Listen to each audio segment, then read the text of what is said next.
Welcome to the Next Level Mamas podcast. I'm here to help encourage and empower you to create a life you love as you head toward your own next level. Let's go.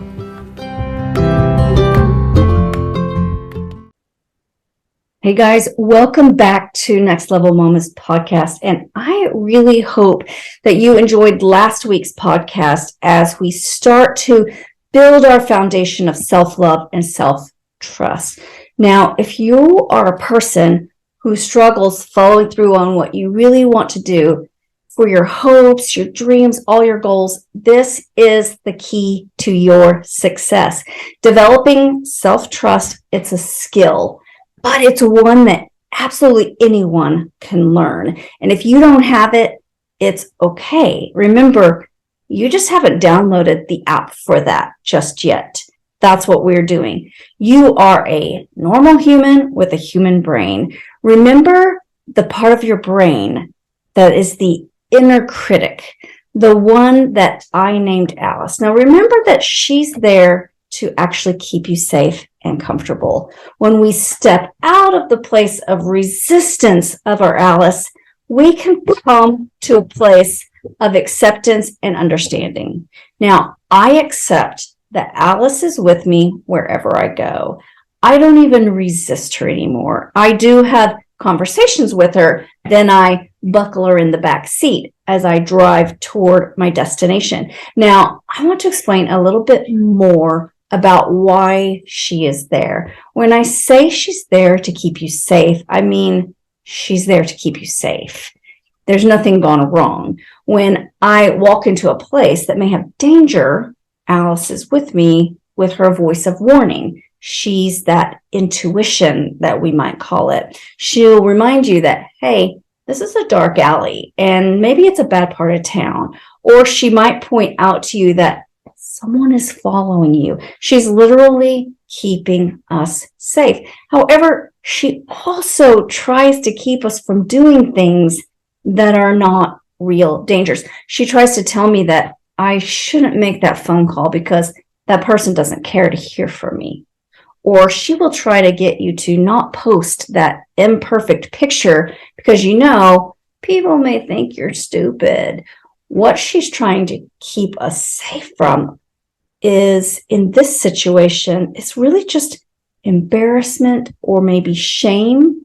And the worst part of that is that it's just a perceived danger. It's not even a real danger. My life is not on the line when I post a picture, really, or when I make a phone call. I'm not in danger.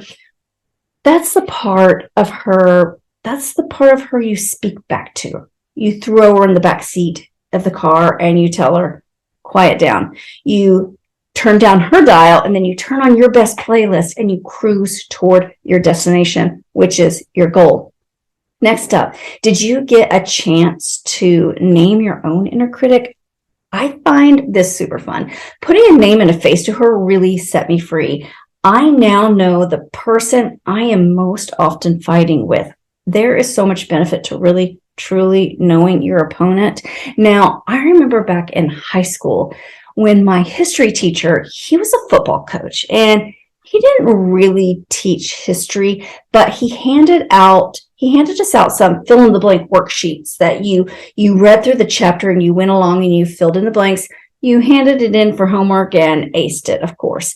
Now, the level of education is not my topic for this podcast, but the point in my saying this story is what he was actually doing while we were working on our little worksheets.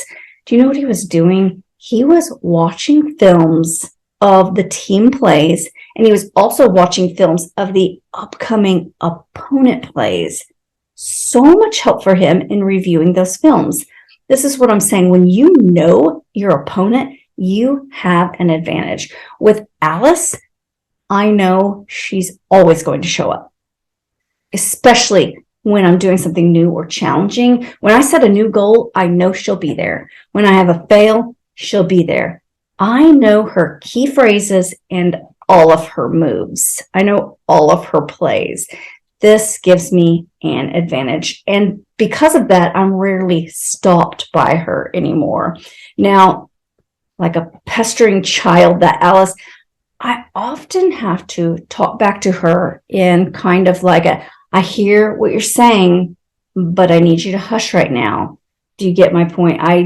I do hope you took the point to really put a name and a face to your own inner critic. It's really fun. When I did mine, I just kind of brainstormed words like lying. That's how I got always lying, inner critic, extraordinary. Extraordinary is spelled out Alice. So just pick out words like liar, hater, just take all the letters and then like one of those puzzles, just put them together and see what words, what names you can come up with the letters. That's how I did it. And it was really, really fun. And then I went on to picture her, like what she would look like, what she sounds like, helped me pick out what she would look like. And I made her like, it's not me. I made her super skinny, like not healthy way, a smoker with her smoker voice. I made her look completely not me. And that's what you want, because you're dissociating with this crazy voice inside your head. Like that's not the true me. Now, next, did you pick out something small and put it on your calendar? And then did you follow through? Like I said last week, it's a training point. Pick something, plan it, follow through. Pick something, plan it, follow through. When you can do that consistently, you are truly moving toward your next level. Now, when you did this, one of two different things happens when we do this. We either do the thing or we don't, right? Now, if you put the thing on your calendar and you did it, then you got the brick. Ding, ding, ding. The funny part is what I've found is that either way, Alice usually shows up. Now, if you did it, she would say something like, well, obviously you could do that. You picked an easy thing. You see what she does? She minimizes you. She often tries to make it no big deal when we actually follow through. Like, of course you did. You picked the easy thing. That's why I said, no matter what you did, easy or not, you do not pass go. You do go directly to your mirror and you look yourself in the eye and you say, you go, girl. You're a rock star, or whatever you want to say. Make a huge celebration out of everything, even the small things. I don't care if you walked around your block. Maybe you got up to your alarm clock the first time it went off, or maybe you cleared out a junk drawer.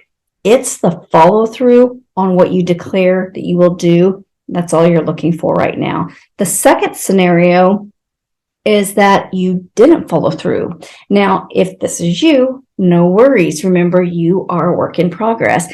And if this was easy, we wouldn't even be having this conversation. We wouldn't even be thinking about it. You wouldn't be questioning why you aren't doing the things or reaching the goals. This is why we're here. Now, say you didn't do the thing. This is a category of a good fail. There's no such thing as a bad fail, because we are at an amazing learning spot if we can recognize them as a good fail. Take some time to think about and maybe journal about why you didn't do the thing. Okay, you put it on your calendar, maybe for Wednesday at a specific time, maybe Wednesday at 2 p.m. Then Wednesday rolled around. What happened on that day? What were the facts? What did Alice say? Some things that my Alice often says, or I know she will say, because I know her phrases and I know her moves. She'll say, you're too busy. So 2 o'clock is rolled around. You're too busy. You can just do that tomorrow, or you should have picked something else. Just do such and such instead. It doesn't matter. Just do the other thing instead. You know you won't do that. She'll say that whenever I put it on my calendar before it even gets to Wednesday. She'll say, you know you won't do that. I don't even know why you picked that thing. She just starts spewing everything she's got. When it comes to Wednesday at 2 p.m., she'll start hammering it out, everything she's got to try to go all in and getting me to stop. Some of it starts to sound legit. I mean, I am busy. Yeah, I am busy. I may be better off doing something else, or tomorrow might be easier. think, though, that's just more of Alice speaking, but it's like she's changed her voice with some kind of device to sound just a little more like you, a little less harsh, and a little more kind. Like, tomorrow will be easier, sounding a little bit more like me, but I've got to remember it's still her. Then I have to remember that I'm the one that chose the thing, and I picked it out of all the things. I chose it for a reason, and I made a decision for myself. At this point, I will say maybe a short conversation with her to cheer myself on. Like, I know it doesn't matter to anyone else in the world, but it matters to me. And I'm doing a new thing. I am learning to follow through, and I want my bricks in my foundation.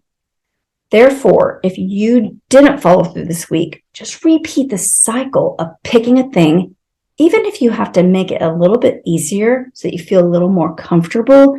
Sometimes we try to go from 0 to 60, like, I'm going to run 5 miles this week, but I haven't been running for years. We pick something so far past where we are that we know we will get to that place of listening to Alice just a little quicker. We want to pick something that is helpful, something we really want or we need to do, but something that our future self on Wednesday will actually want to do, or at least feel is beneficial toward the overall goal that we're going for. Now, something you want it to be something that seems doable.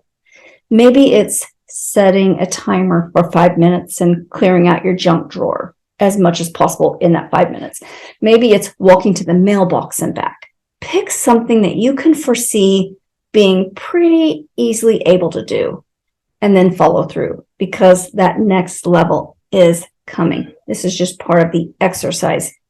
Now, once you follow through on that week, question yourself just a little. In what ways did I overcome that inner critic or that self-doubt? What moves did I use when she tried to talk me out of it? Remember those moves. Remember them, because you're going to need them again. Next, we're going to ask, if I did that thing, what would be my own next level? Like, what's next? If I walked around the block 3 times this week, maybe I could walk a mile once this week, or 2 times, or 3 times, whatever it is. If you follow through on your breakfast plans that you made in advance, could you do breakfast and lunch? Say I told myself I'm going to eat that protein shake and that banana for breakfast on tomorrow. Let's just say we're playing one day at a time, like I like to do. Doing that tomorrow morning, and then tomorrow morning rolls around and I follow through. That is a ding, ding, ding. I actually follow through. I won. Now, could I do breakfast and lunch next week? Possibly so. That would be the next level. If you spent 5 minutes on that junk drawer, could you do 10 minutes, or maybe even finish cleaning out the junk drawer? All we're doing is analyzing what we were able to do and thinking, what's the next? What could I add on to that and make it just next level? Then you put it on your calendar and you follow through. Now, lastly, let's talk about the time maybe when Alice talked you out of Wednesday, but you actually did it on Thursday. So your big goal for the week, you got it done. You just didn't get it done on Wednesday. Now, celebrate that you did it anyhow, but tell her, like, I'm onto your games. And next week, we're not wavering, because you want to be as exact as possible. You don't want her to win, or she'll keep hammering harder because she knows she only has to ask or put a little input in a couple times and you're going to give in. Now, also, we're just remembering that this building the foundation, it's only for you. No, it doesn't matter to anyone else in the world that you walked around the block 3 days, even if you were in the rain with your umbrella. Nobody else really cares. Nobody cares if you cleaned out your junk drawer. You know who it matters to? That's you. And that's the goal. Self-love and self-trust is only about you, but it does make you a better person. It fills you up with so much love and trust that it will overflow to everyone around you. and your viewpoint of the world will actually begin to change.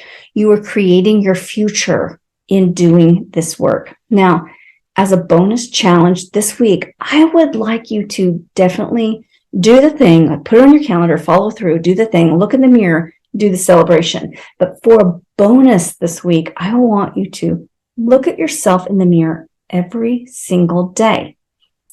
Smile at yourself. I know that it's awkward. I know it's strange, but tell yourself something amazing about yourself. Give yourself a compliment of some sort. Tell yourself you are worth the work. Tell yourself, I've got you. We're doing this. We are going to our own next level. Thanks for listening, guys.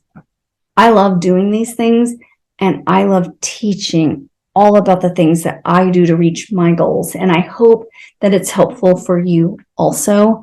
For the bonus content that coincides with this episode of the podcast, you can go to my website, nextlevelmamas.com/podcast, and click on the PDF download. Do the work and you will see the changes. You are laying solid foundation first and building from there. And anything is possible. Thanks, guys.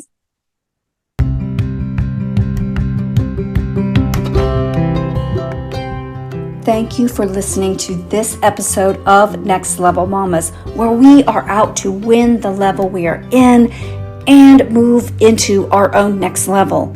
For more information on coaching with me, please visit nextlevelmamas.com/create your life. See you next week.